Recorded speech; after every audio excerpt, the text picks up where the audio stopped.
કાકા શું નામ આપનું? મારું નામ ઠક્કર બકુલભાઈ મુરજીભાઈ. બકુલભાઈ, આ વખતે ચૂંટણી છે, 3 ઉમેદવારો વચ્ચે ખરાખરીનો જંગ છે. કોણ જોઈએ છે તમારે સિંહાસન પર? આમાંથી કોઈ ના જોવે. આ 24 મીટરનું દબાણની નિશાન કર્યું.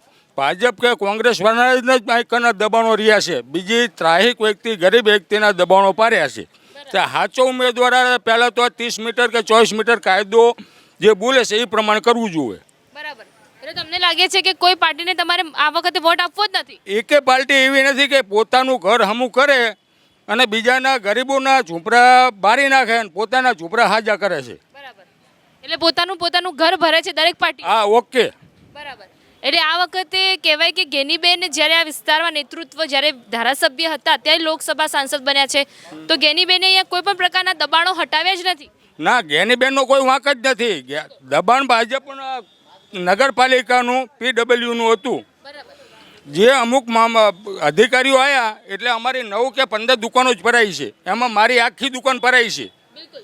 15x9ની આખી દુકાન ભરાઈ છે. આ દિવાલ મેં નથી પાડી એમના માટે કે આ દબાણકારકો આવે એટલે આ સામેવાળાનું આજુબાજુવાળાનું પરાવે. બિલકુલ.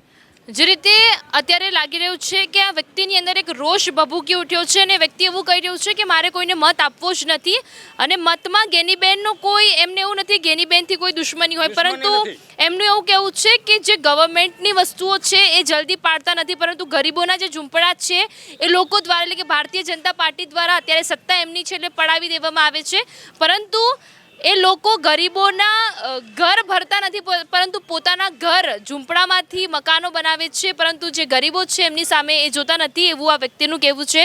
એટલે આ વખતે તમે અડીખમ છો કે મત આપવો જ નથી? ના, મત આપવો છે, પણ આપણું સાંભળે એને. અમે બધાને ફોન કર્યા. મારું દબાણ આવ્યું એટલે મેં બધા અધિકારીઓને ફોન કર્યા, પણ કોઈ એકને રિપોર્ટ મને કોઈ સાથ આપવા આવ્યું નથી. હું એકલો જાતે મારા પગ ઉપર નભું છું અને મેં એકલાનું બોર્ડ માર્યું છે કે ઠક્કર બકુલભાઈ લોહાણા એકલા.